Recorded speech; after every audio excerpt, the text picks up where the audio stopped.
Malaysia সফরের পর জুলাই মাসে ঢাকায় আসছে মালয়েশিয়ার প্রতিনিধি দল। দুই দেশের যৌথ ওয়ার্কিং গ্রুপে আলোচনা হবে শ্রমবাজার খোলার বিষয়ে। কর্মী পাঠাতে অনিয়ম বন্ধে সংশোধন করা হবে সমঝোতা স্মারক। তবে দালাল চক্রের দৌরাত্ম্য ঠেকাতে নিয়োগ প্রক্রিয়া আরো স্বচ্ছ, ন্যায্য ও সাশ্রয়ী করার পাশাপাশি এজেন্সি বাছাই ও অটো রোটেশন শর্ত বাতিল চান অভিবাসন সংশ্লিষ্টরা। সৌদি আরবের পর বাংলাদেশের সবচেয়ে বেশি কর্মী যায় মালয়েশিয়াতে। বৈধভাবে দেশটিতে বিভিন্ন খাতে কাজ করছে 10 লাখের বেশি শ্রমিক। বাংলাদেশ সহ 14টি দেশ থেকে কর্মী নেয় মালয়েশিয়া। তবে সিন্ডিকেটের দৌরাত্ম্য, নানান অনিয়ম, অর্থ ও মানব পাচারের অভিযোগে গেল 15 বছরে 3 দফা বন্ধ হয়ে যায় বাংলাদেশিদের জন্য মালয়েশিয়া শ্রমবাজার।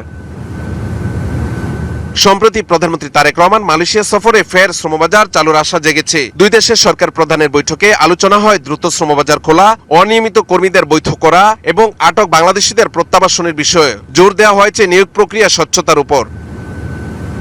জনশক্তি রপ্তানিকার সংশ্লিষ্টরা বলছেন, অনিয়ম বন্ধে আগের সমঝোতা স্মারক সংশোধন করে দ্রুত শ্রমবাজার উন্মুক্ত করা সম্ভব। নতুন এমইউ যখন সরকার করবে, রাষ্ট্রের কথা চিন্তা করে করবে এবং ওই সরকারও তাদের রাষ্ট্রের কথা চিন্তা করে করবে। টেকনিক্যাল কমিটি যখন আসবে, আলোচনা করবে, তখন আমরা পরিষ্কার হয়ে যাব যে মার্কেটটা কি আগামী মাসে খুলতেছে না আর 1 মাস পরে খুলতেছে। যে করে স্মুথলি রান করানো যায় সেই বিষয়টাকে প্রায়োরিটি দিয়েছেন। কর্মীদের সাথে প্রতারণা ঠেকাতে সরকার আরো তদারকি বাড়ানোর পাশাপাশি নিশ্চিত করতে হবে স্বচ্ছতা ও জবাবদিহিতা। এমন মত অভিবাসন প্রোঅ্যাক্টিভ ভূমিকা সরকারের থাকতে হবে কাজের ক্ষেত্রে, শুধুমাত্র বক্তব্য দেওয়া না যে হ্যাঁ অচিরেই বাজার খুলে যাবে।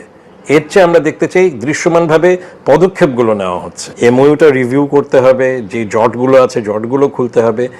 দ্রুত যদি তাড়াহুড়ো করে যদি বাজারটা খোলার চেষ্টা হয় খুলতে পারে, কিন্তু সেটা আবার অচিরেই বন্ধ হওয়ার সম্ভাবনা থাকে। সরকারের আশা শিগগিরই কর্মী পাঠানোর পথ সুগম হবে। আসছে সমঝোতা স্মারকে সংশোধনী। তারাও চায় যে এখানে একটা স্বচ্ছ প্রক্রিয়া নিশ্চিত করে জিরো কস্টে একটা কর্মী প্রেরণের ব্যবস্থা করা। আশা করি যে মালয়েশিয়ার প্রতিনিধি যেই আসুক, আলাপ আলোচনার মধ্যে দিয়ে বাংলাদেশিদের যাওয়ার পথটা সুগম হবে।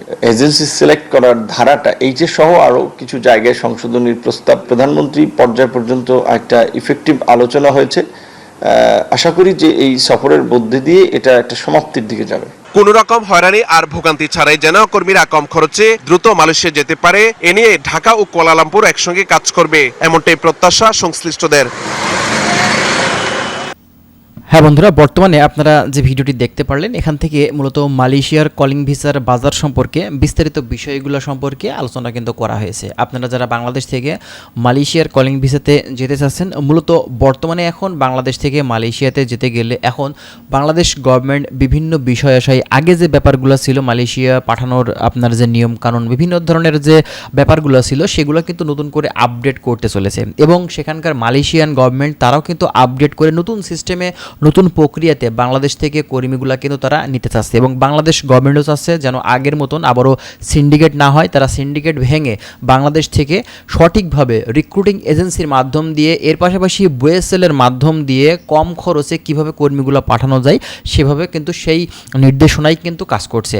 এখন কথা হচ্ছে, বাংলাদেশ থেকে আপনারা কলিং ভিসাতে যদি যেতে চান এই 2026 সালে, এক্ষেত্রে আপনাদের আর কয়েকটা দিন ধৈর্য ধরতে হবে এবং এরই পাশাপাশি অবশ্যই এজেন্সিদের কাছে আগে থেকে কোনো ডকুমেন্টস, টাকা পয়সা কোনো কিছু আপনারা দিবেন না। আপনারা একটু অপেক্ষা করেন, খুব শীঘ্রই কিন্তু বাংলাদেশে মালয়েশিয়ার প্রতিনিধি আসছে এবং এখানে আসার পরে বিস্তারিত আপনার মালয়েশিয়ার কলিং ভিসা বাজার সম্পর্কে কথা বলা হবে এবং তারপরেই কিন্তু একটা সিদ্ধান্ত নেওয়া হবে যে বাংলাদেশ থেকে মূলত কোন কোন সেক্টরে কর্মীগুলো নেওয়া হচ্ছে বা আপনার হচ্ছে কত কর্মী তারা বাংলাদেশ থেকে নিতে চলেছে, কবে থেকে মেডিকেলটা স্টার্ট হবে, বিস্তারিত বিষয় সম্পর্কে আমরা কিন্তু জানতে এবং বুঝতে পারবো।